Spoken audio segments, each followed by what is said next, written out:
The road to Broad Street begins in a week with the selection show, May 8th at 9 p.m. Who's in, who's out, and then, of course, the postseason. Every single play in the postseason will be on the ESPN networks. But, of course, before you get to the selection show, you have to have conference championships. We're at halftime of one here in Georgia. Let's look ahead to what we're going to have next week, and our coverage begins on ESPN3 with the Ivy League semifinals. Yale against Penn in a rematch of a tremendous game that Yale had to fight tooth and nail to pull off.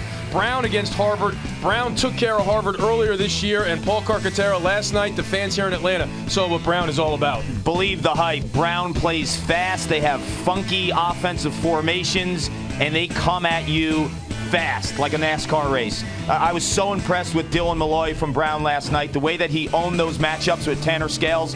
3 goals, 4 assists on the night. From a physical standpoint, he brings so much to the table as a matchup nightmare. Leads the nation in goals and assists. Sasquatch no longer. I could not have been more impressed with what I saw from Brown last night. Big, fast, strong, great role player, self-identity, everything's there.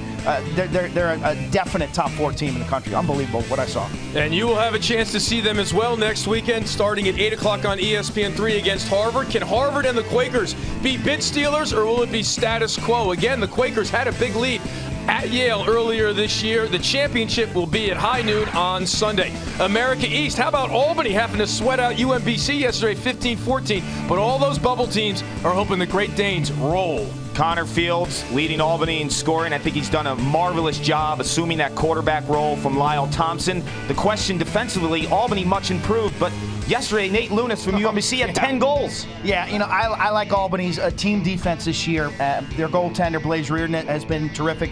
Depth of midfield, certainly a strength. Maybe that close game against the Retrievers will be a wake-up call. Bagels and coffees with the Magical Mystery Tour and Chris Cotter, 10 a.m. next Saturday, and then Saturday night, 6 o'clock. That's the championship game. The semifinals are on Thursday. Penn State gave Maryland a tough task. That was an overtime ball game. Yeah, it was, and Penn State will play from an effort standpoint as hard as any team in the nation. Maryland, though, I thought they were so impressive. At Homewood Field, didn't get the calls, didn't let them bother them. Tight defense. Kyle Burnmore was great. Loved the skip passing, the unselfish offense. The Terps have the skill and tons of studs offensively. 6 guys in the top 19 in Major League Lacrosse in the draft.